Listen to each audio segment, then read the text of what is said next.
Hi everybody, thanks very much for your patience while we've prepared for the first in-person event we've had in a very long time. The first occasion we've had to print anything on paper, which is quite novel. Thanks very much for coming. It's exciting to see so many people here. Looking forward to hopefully a really interesting discussion about something that I think is both super interesting but also really important. And so it's a real pleasure to welcome you to a panel event today on inclusive design, building for all, which was the only pun-related topic name that we could come up with for this panel. Really proudly co-hosted by Sociability and Arup, and it's a real pleasure to be here in the new 80 Charlotte Street Arup building, which is very fresh, still smells like new building. And we're only one of the first, I think, 4 or 5 events here, so it's a real privilege to be able to be in this space and hopefully also take enjoyment in the newly accessible design, which they've very graciously let us use for the evening. So without further ado, basically, we'll jump straight into it. The panel discussion for tonight is designed to really hopefully get to the idea that accessible design is all about people. And inclusive design is all about people. And there's lots of things which are kind of commonly spoken about in the space. There's lots of stereotypes and misunderstandings really about what accessibility means, and hopefully we can explore some of them and break some of them down, and we're really excited to have a whole panel of experts here to share their knowledge and also to hear from you. So a huge part of this is to have audience interaction and questions, and there'll be a hopefully a good opportunity for discussion after the panelists have spoken, but then also afterwards with the networking. You can take advantage of Arup's very generous catering services, which is exciting. So without further ado, I should probably introduce myself. My name is Matt. I'm the CEO of Sociability, and we're a startup based in London, helping disabled people find accessible places. Our mission is to really organise accessibility information and to make it super easy for disabled people to find out where they can go, to give them the peace of mind that the places that they want to visit with their friends and family are accessible to them. And I think to them is a really important part here. It's all about personal needs and preferences. What's accessible to me as a wheelchair user isn't accessible in the same way to someone who's deaf or to someone who's blind. And it's really important that we're able to give people the peace of mind that where they're going suits them for whatever they want to do with whoever they're going with. So we're a tech company that has a platform that allows people to find this information. And we're really excited because almost 2 years ago, we were really fortunate to start working with Arup to help think about how to make workplaces similarly more accessible, starting off by communicating that accessibility to employees, to visitors, to future hires. And so, we're really excited to be here a couple of years down the line, now talking also about what this concept means and how we can start to push it in hopefully a really, progressive and inclusive direction. So that's a little bit about myself. It's a real pleasure now to introduce our 4 panelists. But before I do that, just a couple of quick housekeeping things. So first of all, if there is a fire, please leave. There will be instructions relevantly how to leave, and fortunately we have some fire engineers in the building and in the audience who can help direct us. Separately, the bathrooms are around the corner if you do need to go at any point. And thirdly, you need to return your name tags. So they're not souvenirs, unfortunately. Finally, this is a recorded event, so we'll be putting the video recording online within the kind of next week or so with captions. And so if you are not comfortable being potentially the back of your head's caught on camera, please do let us know, and we can make sure you're out of shot. Cool, I think that covers off all the key housekeeping points. So without further ado, I'll introduce the panelists. Just bear with me 1 sec while I press the slide button. So we have 4 panelists this evening, and I'll be moderating the discussion. We'll kick off with essentially some opening remarks from each of the panelists, and then we'll follow that up with a brief discussion, some questions to the panelists about some of the comments that they've made, and then, as I mentioned, it'll be question and answer from the audience. And so on one of the kind of forthcoming slides you'll see as a QR code, you can ask questions through Slido, which is essentially a website where you can pose the questions and they'll come through to us, or by raising your hand as we get to them. So we'll be able to do a lot of audience interaction. But without further ado, I said that 3 times, but without actual further ado, I'll introduce the panelists. So to my left, we're really excited to have Lucy Webster. Lucy's a freelance journalist, writer, and disability advocate. And in particular, Lucy's journalism covers the intersection of disability, politics and culture. She's got particular interest in access issues, social care policy, and using journalism to tackle ableism. Lucy's written for The Guardian, The FT, Tortoise and The Times, and her newsletter, The View from Down Here, is one of the leading disability publications on Substack. And before going freelance, Lucy worked as an online writer for BBC Politics and a producer at Newsnight. So we can please give Lucy a warm welcome.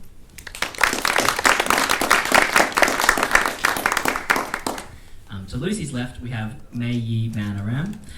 May is the Access and Inclusion Lead for Arup's Access and Inclusive Environments team here in London. May leads the Inclusive Environments team. She's an accredited access professional with the National Register of Access Consultants and internationally recognised under the Certified Professional in Accessible Built Environment scheme. May's passionate about inclusion in design and the implications this has on health and well-being, sense of belonging and opportunity. And in her work, both nationally and internationally, she's assessed the compatibility of design in relation to relevant guidance, regulations and best practice. And in particular, she's been involved in writing some of the standards around accessibility, both here and abroad. She's currently working with the International Well Building Institute as an advisor to their teams on how to design buildings that optimise for people's use regardless of circumstance or identity. Again, a big welcome to May and particularly in her home ground of Arup. On May's left, we have Susan Ukmaglioglu, an architect at Foster & Partners. Susie is a qualified architect experienced in complex, high-profile development projects. With inclusive design at the forefront, her key interests are the role of architecture within humanitarian and socio-political complexities of the built environment. Susan joined Foster & Partners in 2020, and she's now active on international projects. And prior to this, she worked in both London and overseas with Rogers, Stirk, Harbour and Partners and Grimshaw. Some of her key project highlights, which you can see out and about, are the Hammersmith and Fulham Town Hall, the Northern Line extension to the Battersea Power Station, and the International Quarter London and Melbourne Metro, which is in Australia, so unless you're walking past there, you probably won't see that. And she's also an associate lecturer at the University of West London. So again, a big warm welcome to Susie, please. And finally, to Susie's left, we have Christopher Lang, an architectural assistant at Hayworth Tompkins. Christopher is an architectural designer, activist, consultant, the founder of Sign Strokes, and will be establishing the Deaf Architecture Front. He's keen to facilitate engagement between the deaf community and the spatial and architecture practice industry. He hopes to see greater opportunities for the field of architecture to benefit from deaf people's perspectives, and in particular, as an architectural assistant at Hayworth Tompkins, putting together his experience as an architecture student at Kingston University and interior and architecture design at UCA to really help drive this whole field forward. Christopher completed his MA at the Royal College of Art, and he was nominated for the Spatial Justice Award for his thesis project in 2021. His research interests include deaf space and how to build bridges between deafness and architecture. So, last but not least, please a very warm welcome to Chris.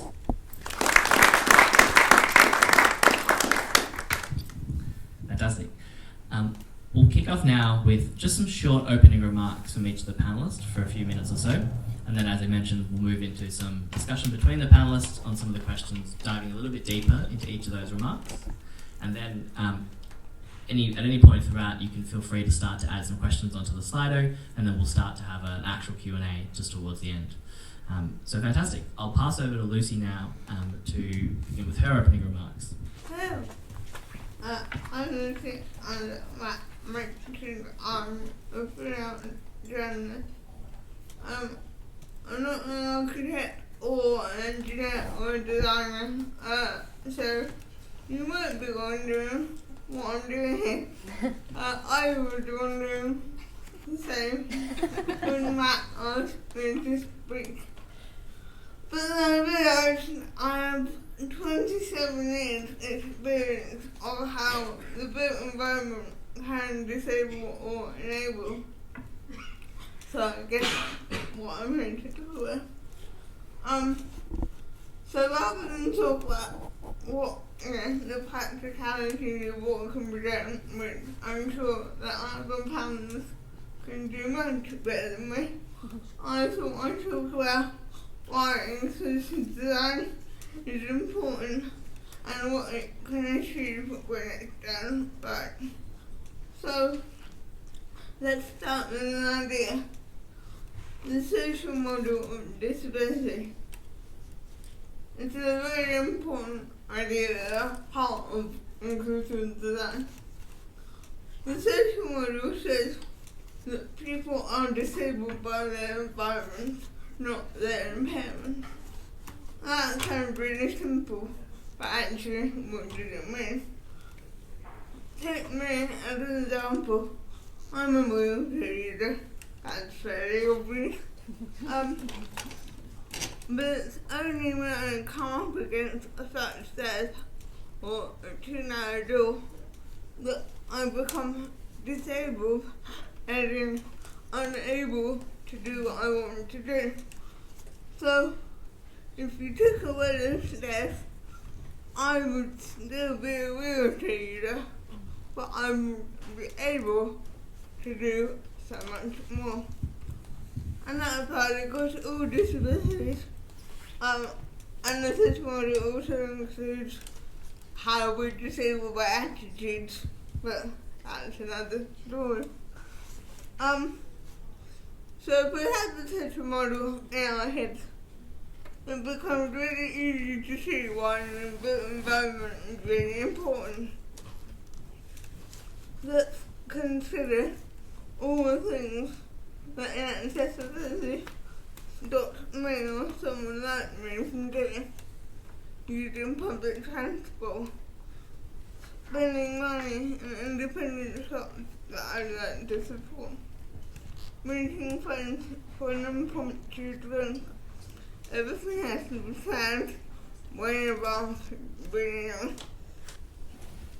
It stops me enjoying night out because I'm worried about needing to do or going to a gig because will I even be able to see? Sometimes at the worst end it stops me applying for a job or in my reporting getting a story because I just can't get there. And it's not just me. 1 in 5 people have a disability.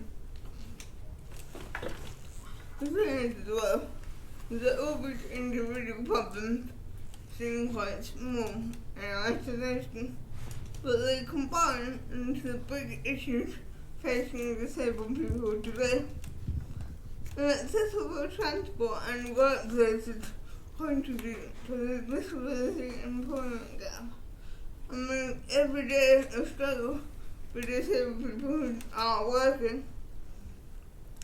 And accessible schools and universities contribute to the disability attainment gap, stopping disabled people from achieving their full potential.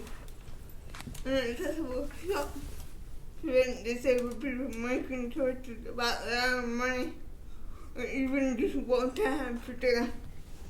And inaccessible pubs, bars, clubs and restaurants stop disabled people living full social lives, contributing to isolation and loneliness and eventually just to more ableism.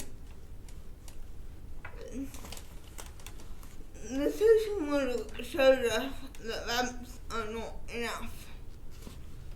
Being able to get into a pub is hardly any good to me if I can't order a drink or go to the loo. So much more to accessible design, and it also ramps with it.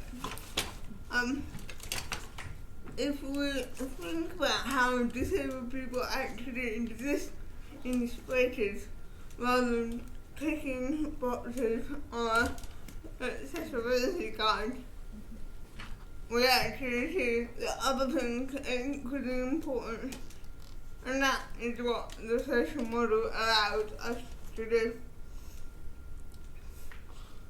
It's an ongoing process where we can see that improvements can be made even when we previously thought we'd done enough.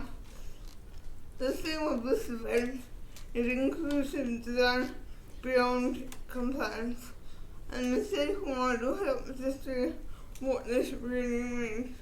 Designing to enable rather than disable. Only then will a built environment cease to be a barrier for disabled people.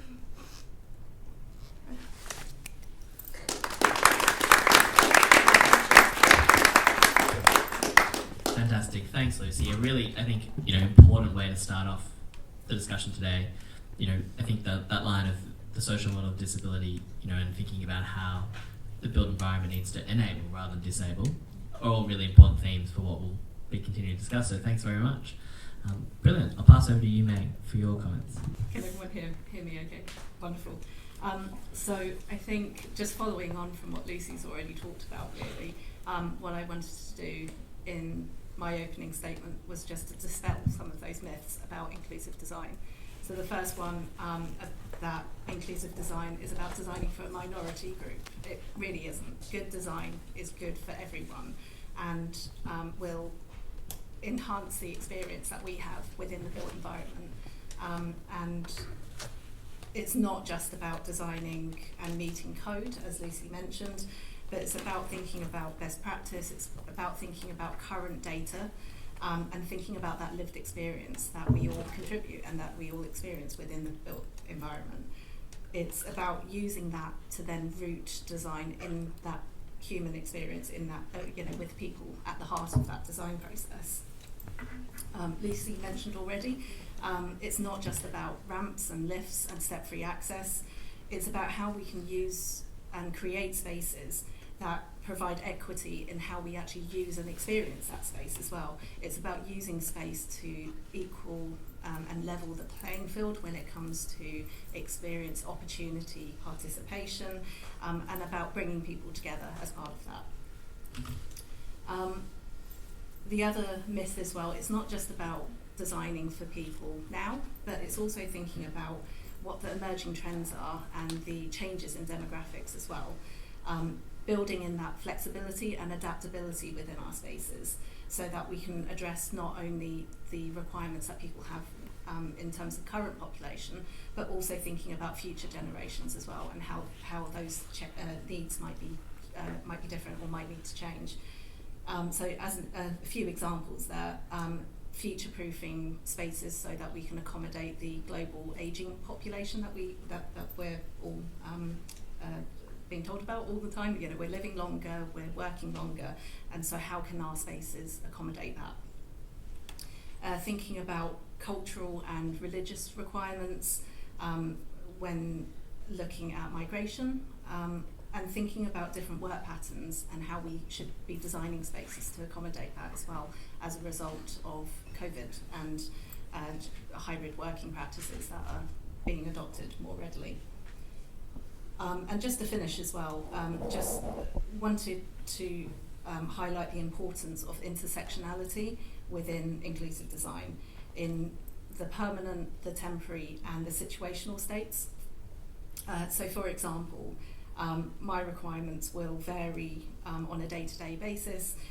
As a minoritized ethnic woman who is a secondary carer for older parents who don't speak English, there'll be various things that need to be considered as part of my experience of the built environment and how I interact with the space, with other people, and that's something that is absolutely integral to the principles behind inclusive design.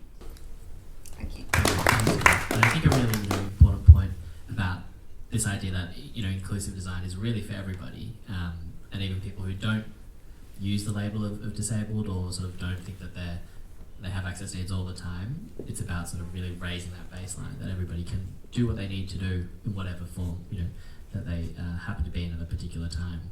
Great. Awesome. Over to you, Susie, for your comments. Yes, it's working.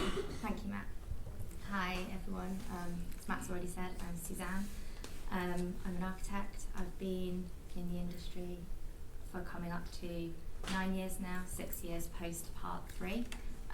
As Matt already said, it's across a broad spectrum of multi-use typologies, project types, from offices to public transport projects to high-end residential. So a broad spectrum of what builds up our built environment and the fabric of our cities that we navigate daily.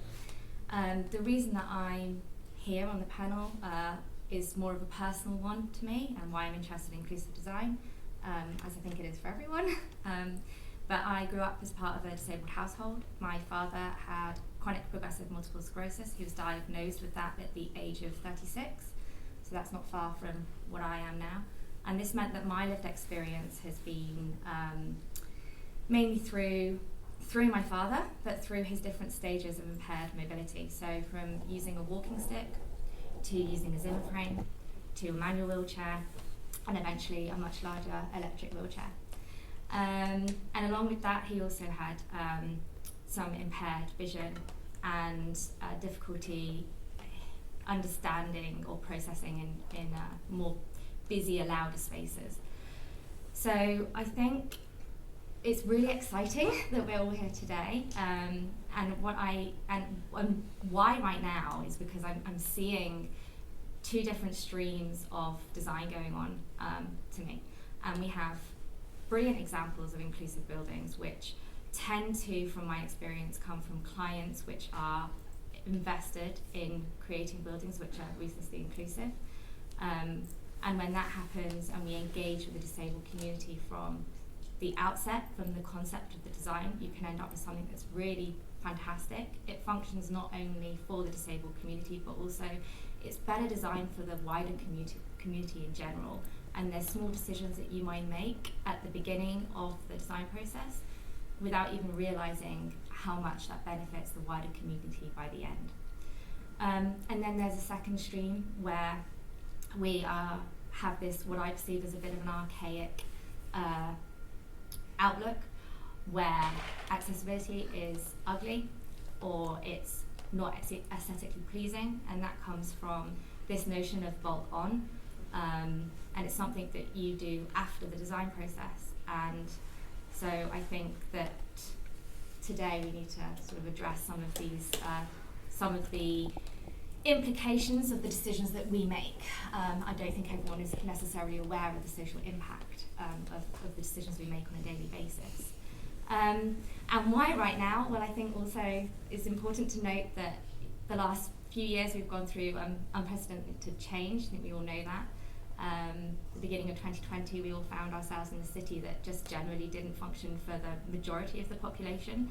And overnight we changed it. We put in divider screens, we made pedestrian-only streets, we made more space in restaurants. You know, small moves which made it function for the majority of the population again. And I think if we can do changes like that overnight, then we can begin to make change now. So yeah, thank you, Matt. I'm excited to be part of the conversation.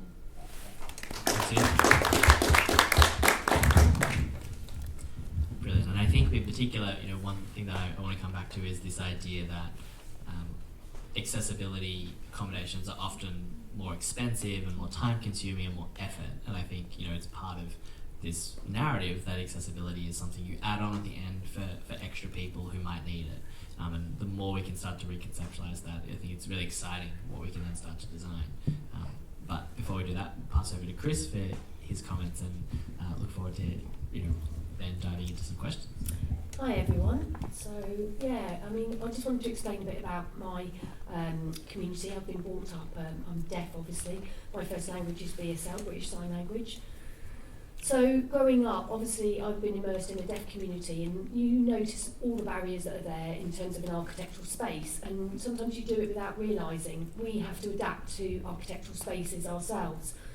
We need to think about how it's going to meet our needs. So for example, if you go into a nightclub, it's very darkly lit, there's not enough sort of light for us to be able to sign, so we might use our mobiles to put on some light. Another example is at university. Say for example, I need an interpreter. Often they don't think about the lighting for the interpreter and the spaces for meeting our needs. For example, grade 2 listed buildings, those aren't adaptable and useful for me in terms of seating, lighting and that kind of thing. So obviously that's been something I've noticed for a long time, that something that needs to change and we need to make adaptations. Recently I've also been looking at what's called deaf spaces, which was something that was set up in America in 2005. Lots of elements come from this theory of deaf space. And the UK is very behind on that. It doesn't really have anything like that. So I've been doing lots of research, lots of reading and thinking about information. There's not really anything focused for the deaf community. They usually say something tokenistic like having a loop, but there's nothing that really involves sign language or talking about the space that we need for the interpreters and in terms of visual, what we need. So architecturally speaking, that's really, really missing and worth sort of investigating more. For example, for deaf people, we need a 360 environment, 360 degrees to be able to look all around us, to be able to sort of hear the acoustic behind us. We need to be able to see that entirety of all around us in a space. We rely on vibrations on the floor, for example, reflections in windows and mirrors and things so that you can see through, for example, transparent glass. Another thing is about corners. It's not suitable for deaf people. You can't see around a corner because you can't hear who's coming. So corners is always a good thing for deaf people. So these are elements of design, and deaf space included 150 elements of design, thinking about particularly for the deaf community. And as I said, and as the panel has said, it doesn't just benefit us as a deaf community, it benefits in the entire sort of society. And it's important to make these changes, I think, to make it more accessible for us all. Also, just thinking about new roles. So I've been thinking about deaf architectural consultant. Maybe a new role needs to be developed there to have a middleman, as it were, to feed back to designers about what adaptations need to be made for the deaf community. It's really important to make these changes. So, yeah, those are sort of like a summary of my points. But just to add, a long time ago, it was in 1880. I don't know if you're aware of it. It was called the Milan Conference, and it banned sign language for deaf people, which influenced the entire world. So, in terms of architectural design and theory, nothing was made unadapted for deaf people because it was very much focused on an oral environment which influenced the building designs. So, that's another barrier that's now, obviously, we don't have that barrier, but, still a long way to go.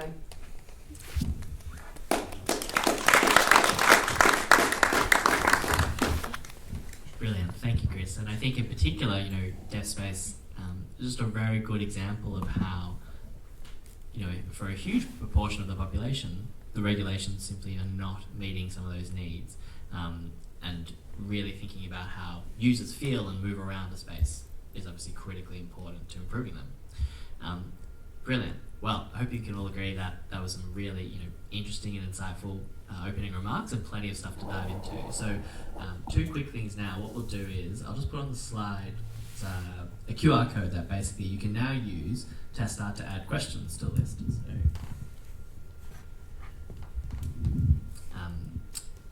basically, you should be able to log into the Slido, and as you come up with ideas or things that you want to ask, please feel free to start putting them in there. We'll have, as I mentioned, just some comments from the panelists now, and we'll dive into some of the things that they've said in a little bit more detail. And then there'll be the opportunity to basically engage with audience questions and comments, and we can start to have a bit more of a fuller discussion. So as we're talking and as things come to mind, feel free to write them down, and we'll go through the list towards the end. Brilliant. So a few questions, I think, for everybody probably have definitely sprung up. But I just wanted to take the opportunity to sort of pick out some of the key points that I think, for me, and as somebody also, living but working in the space, often there are certain questions or refrains that people ask about inclusive design. And so I'll sort of cut to, I think, hopefully, the most common one. And I'm going to ask May.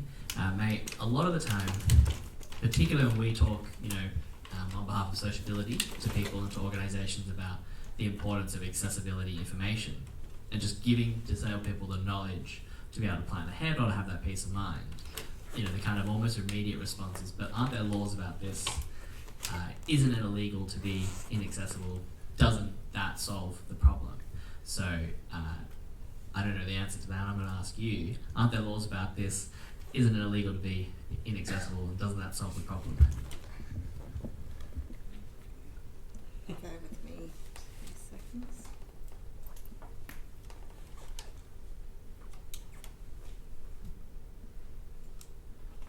seconds.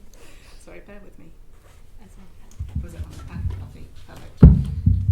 So, yes, there is, within the UK, we have the Equality Act, which is a piece of legislation that essentially protects or identifies protected characteristics, one of which is disability, and provides or sets out duties and responsibilities for employers, for service providers, for people to make sure that their practices and their provisions are non-discriminatory. I think where the kind of gaps are, I suppose, if I'm not sure if gaps is quite the right word, but there isn't it's not prescriptive, so it doesn't tell you how to achieve something that's inclusive, but it tells you that you shouldn't discriminate. So essentially it's down to the designers and to industry to interpret how that should be implemented in terms of the built space, and it's down to the operators when the spaces are actually in use to actually make sure that the management strategies, the operational strategies, and the information that they're providing to people and communicating to people are inclusive as well. There's guidance and documents that will help to provide some guidance to designers as to how that should be achieved. But as we've already discussed, there are big gaps, so it doesn't necessarily deal with certain requirements very well at all. Within the current guidance, there are big data gaps that are in existence in terms of the representation and therefore what is actually covered within that guidance. I'm not sure if I've answered your question. Yeah, that's all right. Throw you in the deep end. And in particular, I mean, I'm keen to hear your thoughts on, as somebody who's been involved in the processes of creating these regulations or sort of the types of codes that people then follow, to your point of how industry affects that, kind of legislative mandate to not discriminate. Can you just give us, I guess, a bit of an insight into, how some of these codes are created, but also in your experience and your opinion, where they, where some examples they fall short, or some of the kind of things they don't take into account, or I guess the reason is the question is more like, these are things that people might follow, and why do they still miss out, people's lived experience in practice? Sure. So I think part of it is about the sort of data collection itself. So again, making sure that there is that representation, making sure that it does actually reflect the diversity of the people that we're actually designing for and the communities that we're designing for. Having conversations with the community as well, and so making sure that we're actually learning from that lived experience and having that feed into the recommendations that are being provided at the end of that, I think is a really, really important part of that process.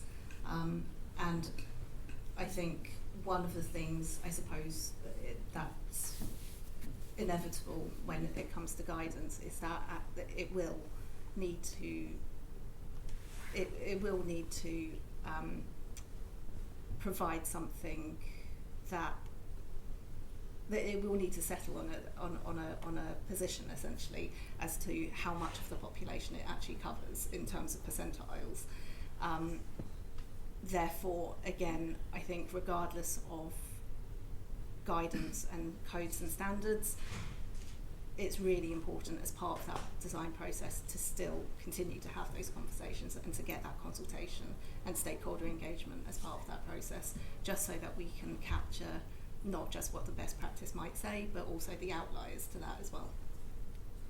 Brilliant, thanks.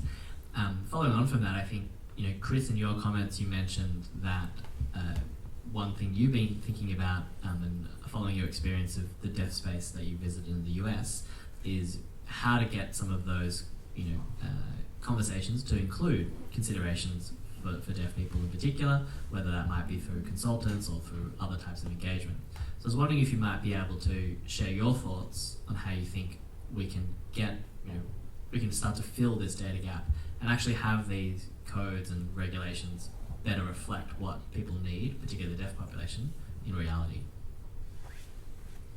Yeah, definitely. I mean, I think we're talking about, well, I mentioned it earlier about having a deaf consultant, that could lead on this kind of thing, and also guides as well. I mean, there's not enough deaf architects that are qualified here in this country, so it's very difficult to represent ourselves and be able to campaign for things when there isn't actually that many people working in that environment, and we are always behind. It can be quite complicated to understand the codes and understand the law, but we need to make sure that people are part of the conversation, as you said. It needs to be accessible, though, for the deaf community, for example, translating into BSL and having as little English as possible so they can understand it. I think it really, like we've said already, the process starts right at the beginning. We need to talk about involving the deaf community, getting their feedback, and that's all the way through the process. That's really, really important. That's how things happen.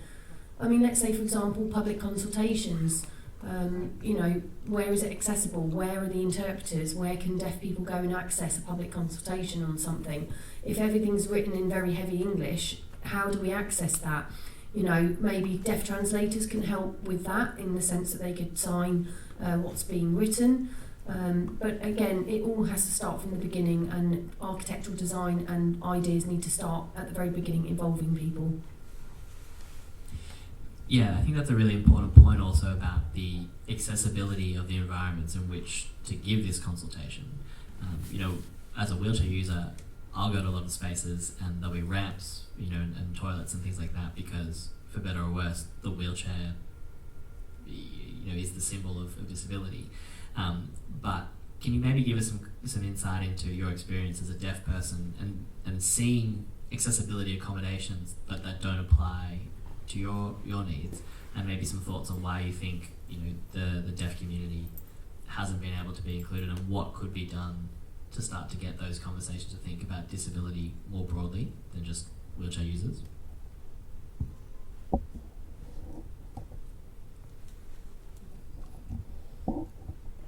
So in terms of being included, do you mean?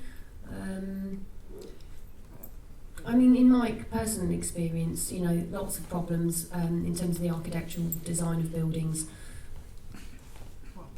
Let's say, for example, if you want to go to see something like deaf theatre, no role models for deaf people. So you get demotivated when you don't see reflections of your own community, makes you sort of less likely to interact with that environment. So not having many deaf architects, that's one barrier, I would say. It does feel quite lonely, the work environment as well. I think there's about 4 or 5 in the UK total in terms of architectures and people that have studied, who have been through the same as me. We can advise each other, talk about and discuss these issues. So that in itself is a barrier. During lockdown, of course, everything was on Zoom. Very, very tiring for a deaf person, because looking on small screens, lots of faces, not very great lighting, you don't really get eye breaks, you don't have a break. A hearing person would never really understand what that feels like. They don't understand that experience. It does make people sort of back off a little bit. People tend to give up on their journeys and their dreams because of these barriers, but you really have to persevere, and that is a challenge in itself, to break through that and try to imagine all those barriers excuse me, as children. You grow up with this and then you continue to persevere and the barriers are still there.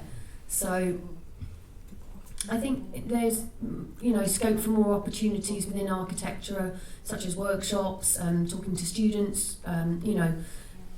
How are we ever going to move on if we don't have this kind of approach? We need to build a bridge between the architectural community and the deaf community in order for that design to happen.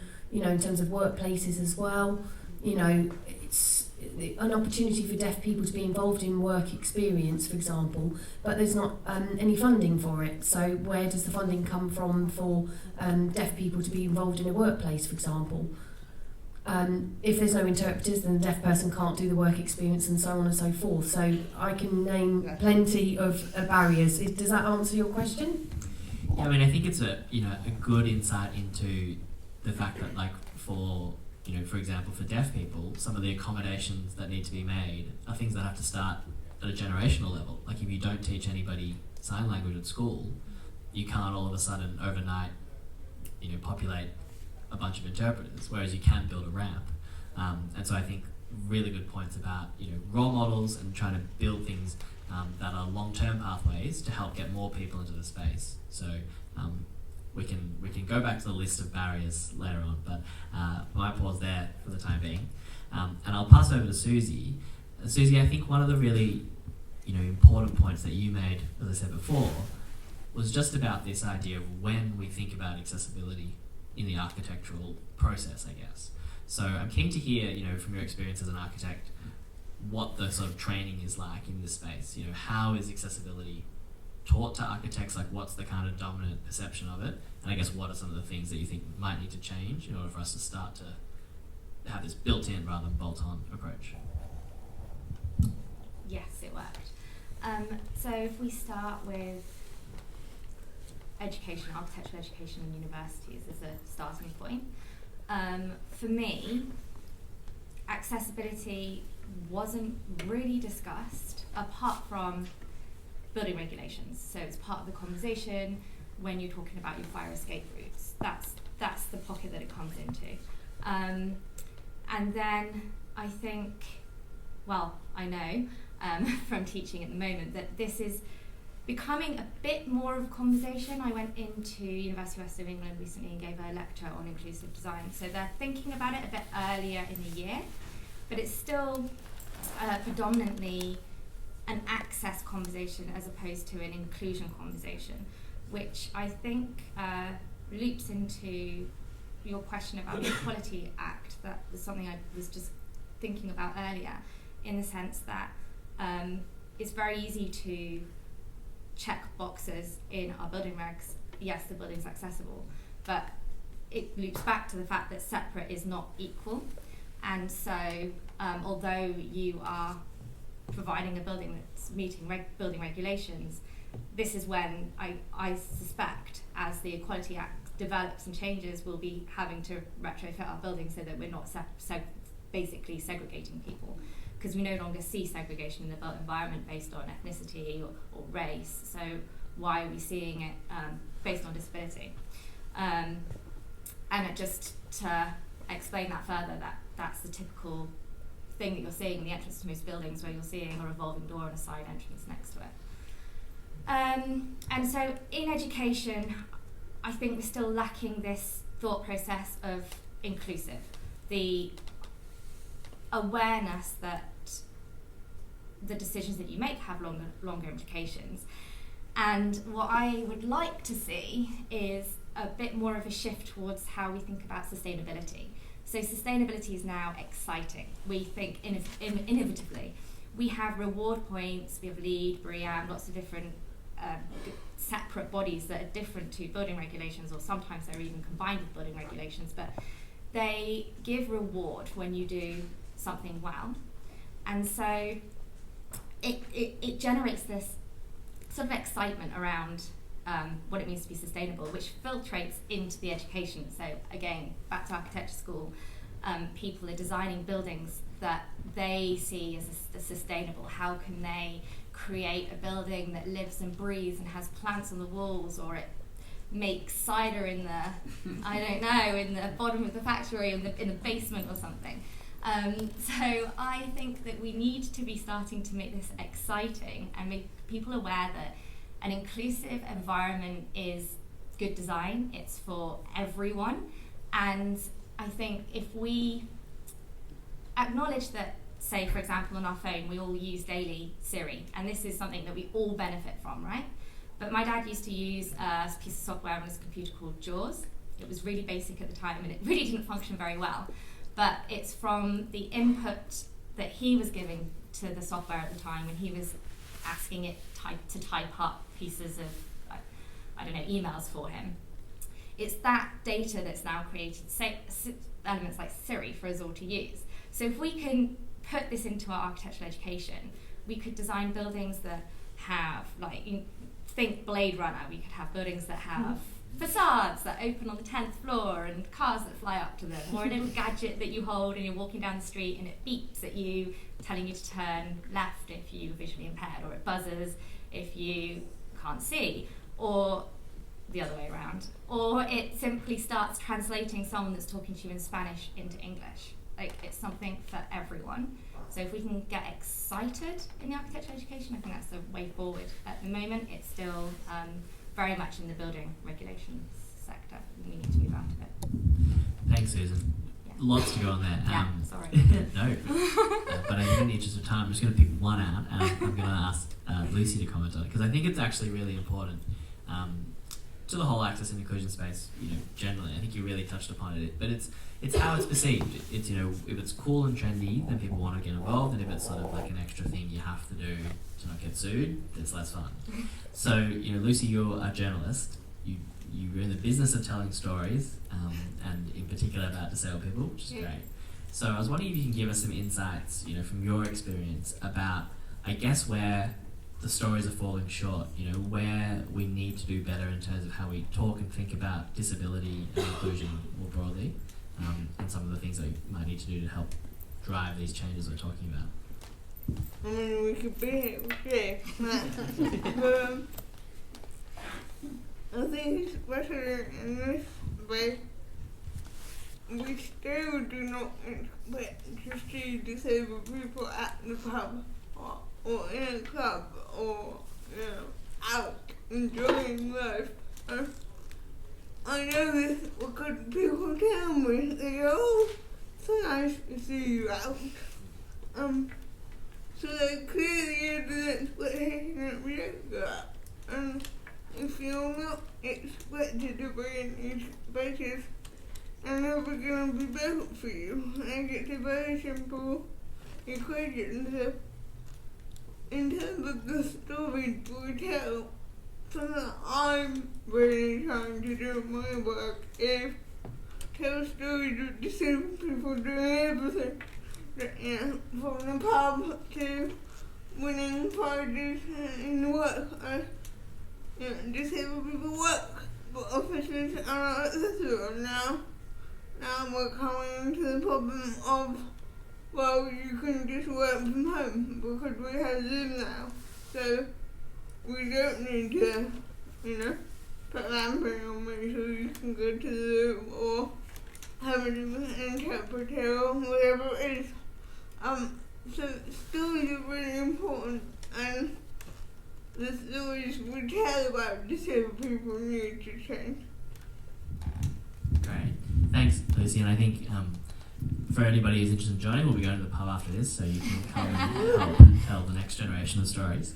But that's been really, hopefully really helpful for the audience to sort of drill into some of the comments that are made, but also hopefully some good, ground for questions, which we'll move to now. So if anybody has any questions from the audience that they are keen and burning to ask, please, let us know, raise your hand, and then we'll pull up the Slido in a second as well, if you've put them there.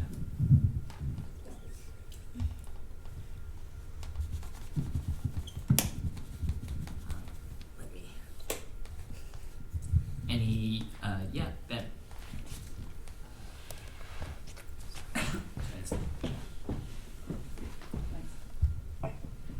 Cheers, guys. Really enjoyed everything so far. My question was around teasing out the intersectionality, which people are talking about now. And I think it's in its early stages of people trying to unpick what that really means. And I wonder what the panel's thoughts are on accessibility consultants.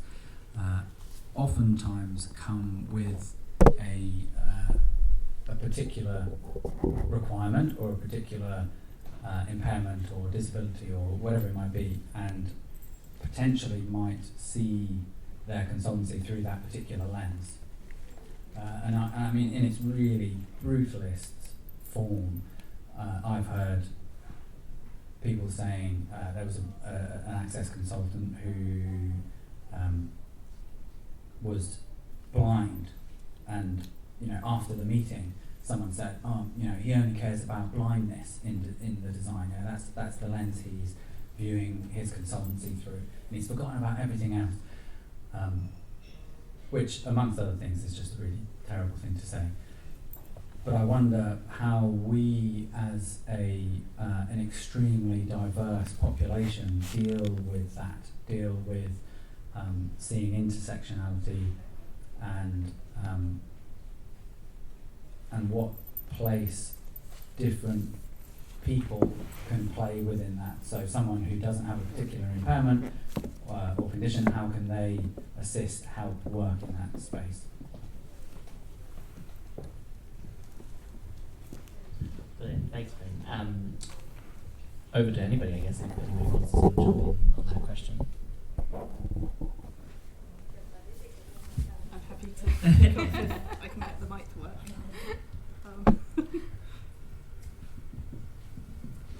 Wonderful. So I think with the risk of sounding like I'm repeating myself, I think it comes back down to the whole consultation, stakeholder engagement, kind of production or co-design sort of aspect that I mentioned before, and that the other panelists mentioned as well. I think it's really important just to, regardless of who you might have within the design team, it's really important to kind of expand that out and to talk to a much wider community. And as part of that as well, making sure that, and I'm going to use kind of inverted commas here, making sure that the hard to reach people are actually part of that conversation as well. And the reason I use inverted commas is because it's only hard to reach if you don't try hard enough, is my opinion. It's making sure that it's not just the loudest voices that we're hearing as part of that, it's making sure that we hear all perspectives, all different sort of opinions and thoughts, and using that to feed into the process. I don't know. I could probably add that some of the best projects I've worked on in terms of being ruthlessly inclusive, obviously it had access consultants in from day one, and we, they were wonderful. They were looking at all aspects of disability, but what was even equally beneficial, let's say, from the beginning, is Hammersmith and Fulham. It was with Hammersmith and Fulham, and they have a disability, I can't remember the exact title, but it's a residents group who are involved in the planning consultation process, and they have all differing disabilities on the board, and it's just a really great process to go through. I can't recommend it any more, just to get involved with the local residents and see how they use the space. But it's not just from one user's experience, not one lived experience, it's from 5 or 6, from mobility impairment to visual impairment to hearing impairment. So yeah, I think that is probably something to broaden the spectrum. Great. I mean, a tricky question, and I think some really good starting points. One of the questions in the Slido, which I think links to this though, is what's the best way to deal with conflicting needs within a design proposal? And obviously, some of the stuff we've spoken about that might be suitable for a blind person might not be suitable for it, or might not be helpful to a deaf person or to a wheelchair user, etc. So I guess when there are sort of if we're being intersectional, we'll have lots of different requests or demands or things that could improve. How would you guys suggest we think about when they conflict and how to prioritize if we need to?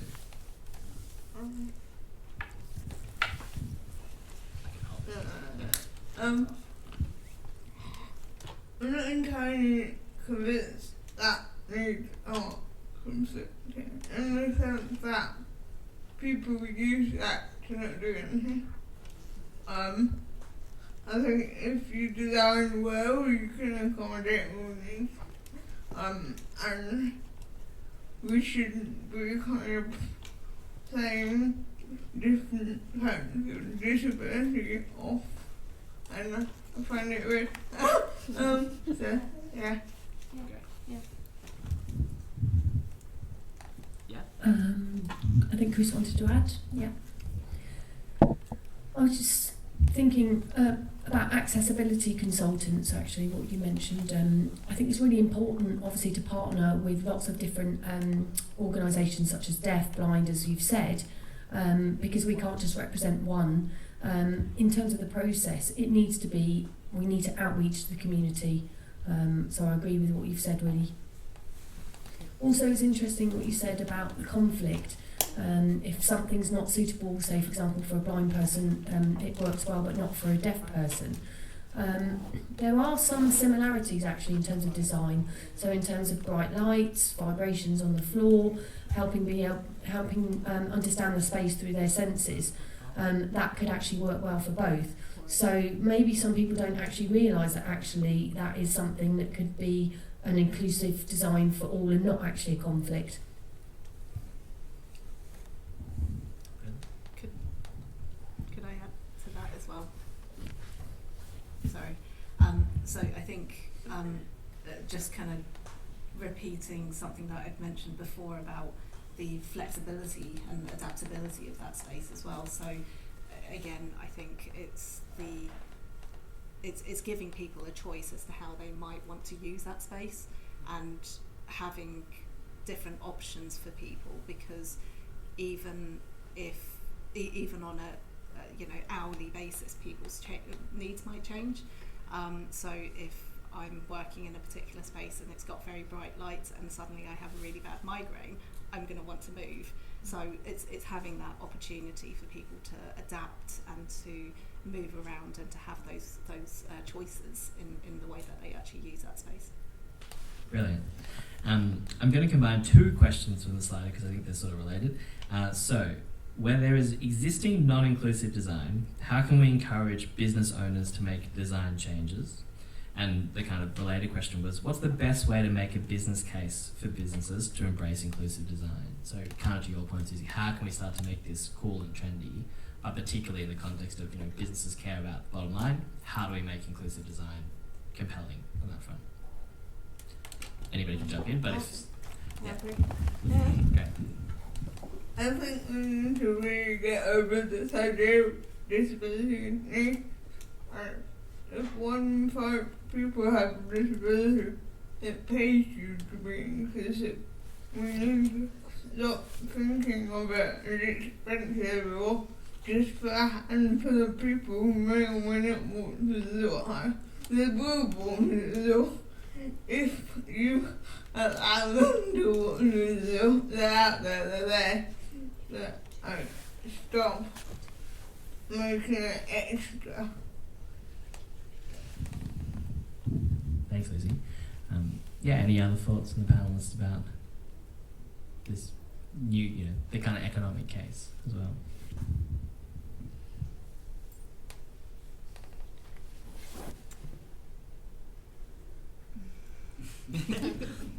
Or not, that's okay.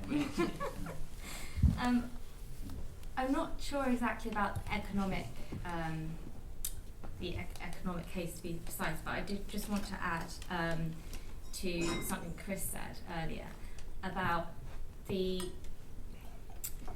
when we think about designing inclusively and you really think about what benefits everyone, something just jumped into my mind to sort of explain to you all when Chris is talking about corners, and that is something that isn't ideal for deaf space. It made me think about when we're designing a rail station. We were asked not to have corners because it's a security risk or it's a danger zone and you can bump into people. So for every request or every difference that people may mention in the built environment, there is also a benefit to the wider community as well. We just need to think about it. And then I guess probably does link into economic, because if we think inclusively now, then we're going to we will negate having to retrofit a building, which then links into sustainability as well, right? So if we'll be designing sustainably and we'll be designing more economically, So I know it doesn't quite answer your question, but just food for thought. That's great, and I think it also ties into this other question we've got here, which is, how do we convince clients on a limited budget, for example, the public sector, that inclusivity is not expensive when you get it right the first time? And I guess to your point then, in some sense, it's because you don't have to come back later and fix it when it does, people's needs change or COVID happens and you have to kind of retrofit a bunch of stuff. But I guess, if there are any other kind of thoughts from the panel as to for organisations that have smaller budgets or that are pretty, thrifty or they just have kind of less capacity to, start from scratch, are there things that you would say to encourage them to think about, making the design as future-proof as possible, if they're concerned about these costs explicitly? A conversation that I have all the time is with businesses that have one step. Can't get out one step, so I can't get in. So you can get a ramp on Amazon and you don't really. Yes, I bought one and 50 quid. And 50 quid. So if I come and have, 6 glasses of wine, I've paid for that, right? So, well, in London, so it's not always really expensive. Sometimes it's really cheap. And I think I just again miss that it's gonna cost £10,000 for a lamp, and it's just not true.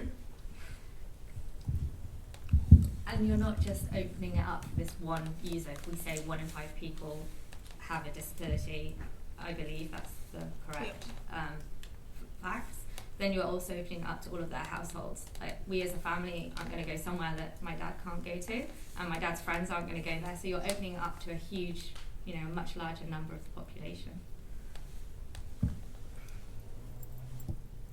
I can add an example as well. So I'm stealing this from a talk that I attended over lunchtime, so it's not my example, but it was something that Baroness Tanny Gray Thompson mentioned within her talk, and it was I think a colleague of hers who needed a shorter desk, and so there were lots of discussions about all these expensive height adjustable automated desks, and the solution in the end was that actually someone came along with a saw and just shortened the legs, and so I think it's a kind of example of, as Lucy said, there can be very expensive examples if your budget allows for it, but actually there are almost always very simple examples or solutions that can be adopted to suit the budget. So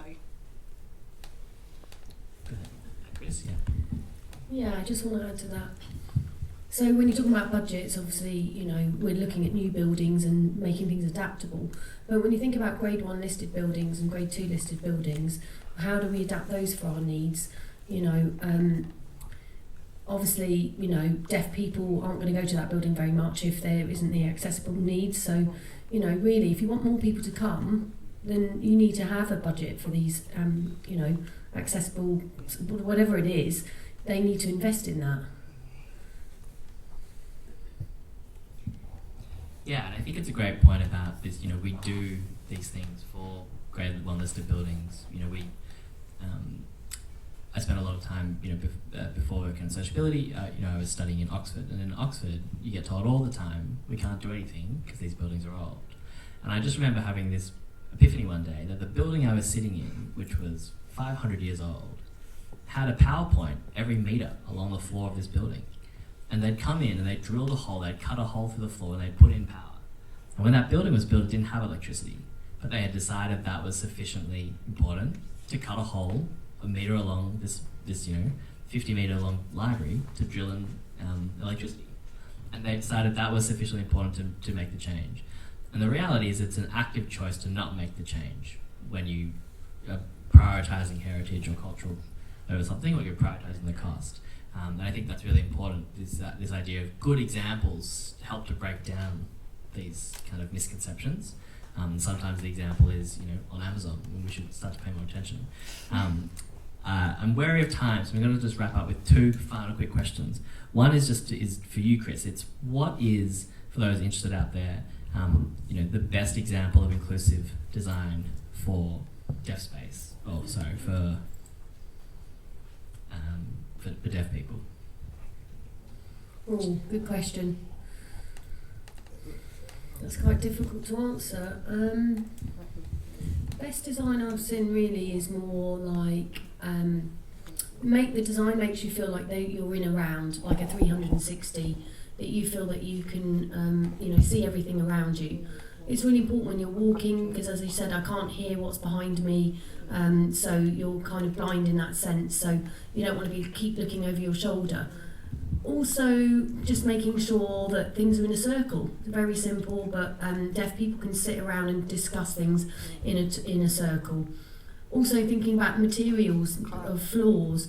I can't pinpoint one specific example, but there's lots of different elements of deaf space in the deaf community. And also you have to think about the different needs of people in the deaf community. Some people can hear really well, some people can't hear anything at all. You've got Usher syndrome, which is sort of deaf-blind. So that kind of 360 idea of a design meets sort of all of those needs really. So I would say that. Great. Cool. And a final question, just to wrap up with everybody, feel free to jump in here, but I think a really important point here, which has come through, is what's the best way to measure the social impact value of inclusive design? And I think goes to the point that we're talking about inclusion and accessibility for not just economic reasons, but ethical and social reasons. But how can we start to measure that if people are asking, what does it do? If they're a bit skeptical, what's the best way to think about that?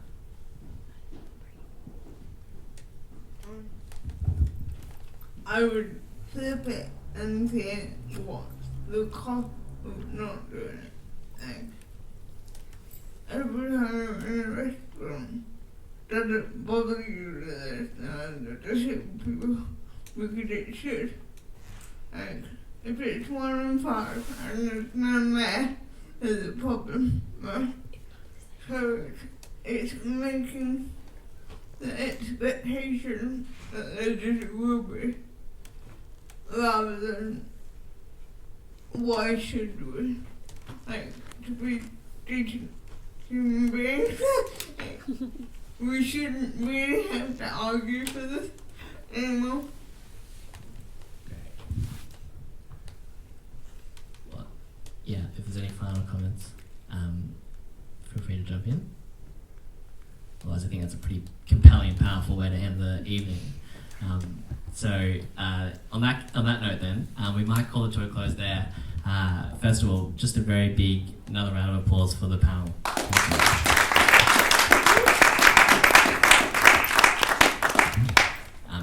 And we just wanted to say a very big thank you to everybody, in particular to you all for coming, and for everybody who is interested and wants to take this conversation forward and wants to be able to bring this into their workplaces and their environments. Thanks very much. Being here, I think, is a really important signal. This is a conversation that we should be having more of, and a conversation we should be pushing into action. And we also wanted to say a huge thank you to the Arup team, particularly Ottilie, for having organised today. I don't think she's had to run off, but it's a huge pleasure and privilege to be able to be here. And finally, and perhaps most importantly, we want to say thank you to the panellists for giving us their time and their insights, and giving us hopefully some impetus and some expertise that we can take into our other environments and say, well, we were told this by the best, and so you have to do it now. And so as a very small token of our appreciation, we've just got some small present packs to say thank you. They're a couple of hopefully very interesting, but we think very topical books about this space. And because this is a panel, we figured we should give everybody some homework to go away. So thanks very much for your time, and we hope you enjoy them. And thanks everybody for coming. And for those who want to watch this again, we'll publish a captioned version online, and you can replay it. But otherwise, thanks very much. Please enjoy the food and drink deliveries. Please remember to return your name badge on the way out. Thank you.